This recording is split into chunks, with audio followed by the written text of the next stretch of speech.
রবিবারের বাজার নিয়ে হাজির বন্ধুরা, চলুন দেখে নেই আজ কি কি মাছ বা মাংস নিয়ে আসলো বাজার থেকে। প্রথমেই বেরোলো চিংড়ি, বাগদা চিংড়ি। তারপর দেখি কি আছে।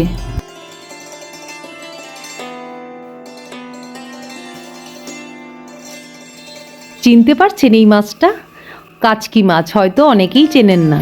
কাচকি মাছ বেগুন দিয়ে রান্না করলে খেতে খুব ভালো হয়, তেল মশলাও খুব কম লাগে।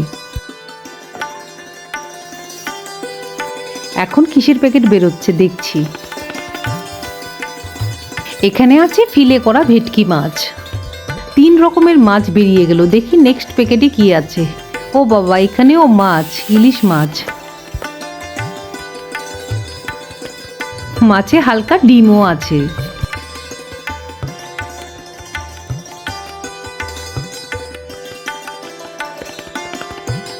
সুন্দর হয়েছে। মাছ, সবজি সবকিছু মিলিয়ে আজকে রবিবারের বাজার খুব ভালো হয়েছে। আপনাদের কেমন লাগলো?